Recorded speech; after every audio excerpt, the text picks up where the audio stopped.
नमस्कार साथियों, मैं आपका दोस्त रोहित बिसाई और आप देख रहे हैं युगवाणी टाइम्स। देश भर में लोकसभा का चुनाव प्रथम चरण में और हमारे साथ मौजूद है एक गैंग जिसका नाम है गबरू गैंग। हम बात कर रहे हैं आने वाली पिक्चर जिसका नाम है गबरू गैंग और उसकी स्टार का हमारे साथ मौजूद है। ये बात करते हैं, बहुत बहुत स्वागत है। Thank you so much. Thank you क्या धन्यवाद। कहानी है गबरू गैंग की, आपसे बताइए। जानना चाहेंगे। गबरू गैंग देखिए, ये वर्ल्ड की पहली फिल्म है जो पतंगबाजी के ऊपर बेस्ड है। पतंगबाजी को हमने फिल्मों में थोड़ा बहुत कुछ 5-10 मिनट के सीन में या एज ए फेस्टिवल पतंग उड़ाते हुए किसी सीन का पार्ट है तो उतना देखा है, बट पतंगबाजी एक स्पोर्ट की तरह ट्रीट की जाए और इसके ऊपर एक इस खेल के ऊपर इस कंपटीशन के ऊपर एक पूरी की पूरी कहानी बेस्ड हो, ये पहली बार ना कि भारतीय सिनेमा में बल्कि पूरे वर्ल्ड में हो रहा है। और जितना ही सब्जेक्ट नया है ये, इसको हमने बहुत ही हल्का फुल्का इन द सेंस कि एंटरटेनमेंट को ध्यान में रखते हुए अच्छा म्यूज़िक, अच्छी कहानी, अच्छे किरदार, अच्छा स्क्रीन प्ले, उन सबको पिरो के एक बहुत ही एंटरटेनिंग सिनेमा बनाने की कोशिश की है। अभिषेक, आपके किरदार के बारे में जानना चाहेंगे, किस तरीके का किरदार है? मेरे किरदार का नाम राजवीर सलूजा है और बिल्कुल एक आम लड़के जैसा है। पंजाब का जो यूथ है, जो एक या कहीं का भी यूथ है, वो एक आम लड़के जो होते हैं, जो मोहल्ले में खुले दिल के होते हैं, सच्चे यार होते हैं, पतंगबाज होते हैं। तो मैं भी एक पतंगबाज हूँ। बस ये है कि मेरा ये मेन पैशन है, यही मेरा सपना है और यही मेरा पहला प्यार है। तो मेरा एक डायलॉग भी है कि मेरे और पतंग के बीच में कोई नहीं आ सकता। ये उस लड़के की कहानी है, उस लड़के का उस जर्नी है।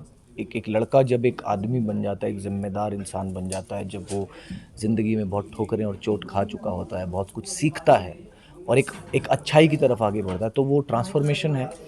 ये मेरी और मेरे भांजे के प्यार की कहानी है। ये इन्होंने मेरी सिस्टर का रोल प्ले किया है।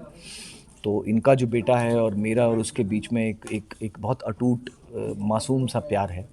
तो ये उसके बारे में है, ये भाई बहन के प्यार के बारे में है, ये हम मेरे गबरू गैंग के जो दोस्त हैं उनके बारे में है। सबसे अच्छी बात ये है कि ये सारी इमोशन, ये सारी चीज़ें हमने पतंगबाजी के ज़रिए कही हैं।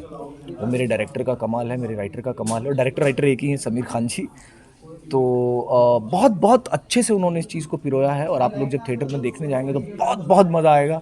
और बहुत अलग यूनिक एक और बात है कि पतंगबाजी एक स्पोर्ट्स है जो बहुत कम लोगों को इसके बारे में पता है कि ऑफिशियल स्पोर्ट्स है। इसके वर्ल्ड कप होते हैं, पेरिस में वर्ल्ड कप होता है, इसके इंडिया में टूर्नामेंट्स होते हैं। वो अलग बात है कि अभी आईपीएल की तरह बड़े स्टेडियम में नहीं होते हैं, पर शायद होने लगेंगे। मेरे डायरेक्टर ने एक अच्छी कोशिश की है और आजकल लोग स्क्रीन में घुसे रहते हैं, तो मुझे लगता है इसके बाद वो छतों पे निकलेंगे, खुले आसमान में, खुले दिल के साथ, खुली पतंग उड़ाने।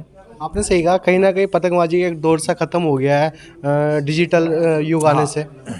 आजकल लोग पतंग भी मुझे लग रहा है डिजिटली उड़ाना चाह रहे हैं, तो एआई पे पतंग उड़ेंगी, बट वो खैर नहीं होगा। मज़ा नहीं है ना। नहीं होगा, नहीं वो होगा नहीं, क्योंकि कहीं ना कहीं हम एक अति के बाद हम टूट जाते हैं और फिर हमें वापस ओरिजिनल पे तो आना ही होगा, बेसिक्स पे तो आपको आना ही होगा।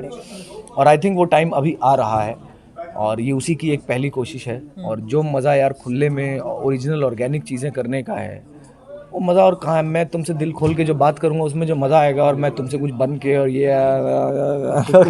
तो समझ में नहीं आएगा यार ये क्या चल रहा है। So I think that's the most beautiful thing about. Atish ji, जानना चाहेंगे आपका कोई बचपन का ऐसा वाक्य रहा हो पतंगबाजी का या आपके भाई या आपके फैमिली से, जो आप हमारे साथ शेयर करना चाहें? मेरा खुद का ही है, मतलब मैं मैं लड़की होने के बावजूद मुझे पतंगे उड़ाने का बहुत शौक था। मैं बचपन में ना ये सब गुड्डे उड्डे का खेल वेल कुछ नहीं खेलती थी। मुझे पतंग उड़ाना हो या कंचे खेलना हो, ये सब मुझे खेलने का बहुत शौक था। अब क्योंकि लड़की थी, आई एम फ्रॉम अमृतसर, तो वहाँ पे तो लड़कों के लिए उड़ाना इतना मुश्किल होता था। लड़की का तो सोचो, तो मम्मी तो कभी भी इसके लिए पैसे नहीं देती थी। तो मुझे तो याद है जब मैं 5-6 साल की थी, तो वो एज में कैसे आपकी ज़िद होती है ना, तो मैंने घर पे पतंगे बनाती होती थी। हाँ, मैं वो पेपर को टेढ़ी मेढ़ी बनती थी, वो ऊपर नहीं ज़्यादा जाती थी, तो फिर हम दौड़ते थे उसको लेके कि 2 मिनट के लिए जितनी उड़ जाएगी उतनी बहुत है। तो मैंने वो आटे की गोंद बना के, झाड़ू का वो लेके उससे मैंने बहुत पतंगे बनाई हुई है। और फिर थोड़ा थोड़ा बड़े होते तक ये था कि आसपास के 2-3 बड़े भैया को पटा लेती थी कि और वो ये देख के खुश हो जाते थे कि भैया लड़की है, उसको इतना शौक है। तो होता था ना कि 2 घंटे बाद थक जाएंगे भैया, जब छत से नीचे जाएंगे तो जाते ना बच्चे को देते जाते हैं, तो वो 2-4 पतंगे मैं ऐंठ लेती थी उनसे। और फिर जब मैं 12-13 साल की हो गई तब तो फिर मैं थोड़ी गबरू बनी गई थी। मतलब फिर मेरे हमारे एरिया होते थे, इस छत से लेके उस छत तक मेरा एरिया, यहाँ से गुड्डी मैं लूटूंगी, उस छत से उसके बाद गुड्डी तू लूटेगा, तो एक दूसरे के एरिया में नहीं जाते थे हम लोग। तो मेरा तो पतंगों से इमोशनली बहुत ज़्यादा कनेक्ट रहा है। मतलब myself I was a very big flyer, I can से।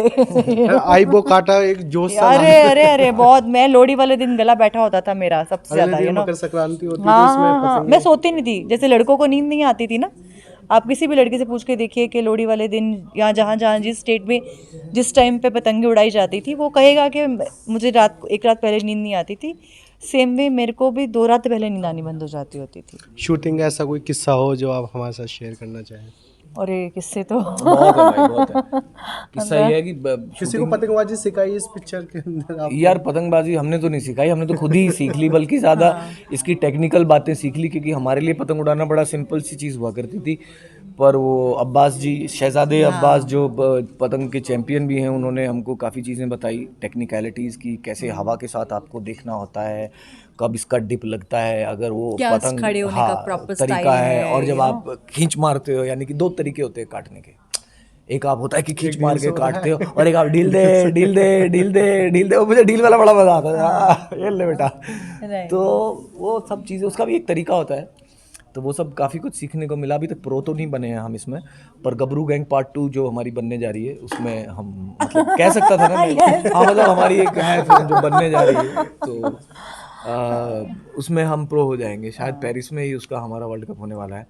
सो I have already packed my bags and everything close, so we are ready. हाँ, we are ready for the Paris. I got my passport, Paris we are coming. अरे पतंगबाजी से बहुत सी दुर्घटनाएं भी होती है, क्या ऐसा भी कोई संदेश दिया गया पिक्चर में? और मेरे डायरेक्टर ने काफ़ी चीज़ें उसमें हाँ शायद मतलब बहुत ज़्यादा हमने, न्यूज़ के थ्रू, हाँ न्यूज़, हमने ऐसा नहीं कि बहुत इम्पोर्टेंट है, बट ऑफ कोर्स हमने इस मैसेज को थोड़ा सा राइटर डायरेक्टर ने बड़े स्मार्टली कि जो एक पर्टिकुलर तरह की जो मांझी होते हाँ, हैं, मांझों जैसे के लेके कि उन्होंने बहुत हादसे होते हैं, तो वो हमने दिखाया कि हमारा जो गबरू गैंग है वो जो सेफ मांझा है वो उसी को यूज़ करते हैं फिल्म में, तो वो हमने डिफरेंशिएट डेफिनेटली किया वो है। मैचेस में रूल ही वही है ना। हाँ। आप जब आप ये ऑफिशियली जो मैचेस हैं, या जो गबरू गैंग जो काइट फेस अपना हाई फ्लाई चैंपियनशिप जो है, हाँ। तो उसमें वो रूल ही है कि आप मतलब जैसे आप यार स्पोर्ट्स में स्टेरॉइड लेके करते हो, वो इलीगल है। तो ऐसे ही इसके अंदर वो इलीगल है। आप थोड़ी ना वो उसमें आप कांटे लगा दो, कांच लगा दो, कैंची बांध दो उसके अंदर की बाजू वाले की कांटा, कांच वाला मांझा होता है, उससे हाँ, वो सब बहुत ज्यादा वो सब हमने, घटिया चीज और बहुत गलत वो काम हो गलत जाते है, वो हैं। गलत है। बट एनीवेज मेरे डायरेक्टर ने बहुत अच्छे से इस चीज़ को पिरोया है, और मुझे लगता है सारे पॉइंट्स भी उन्होंने क्लियर किए हैं।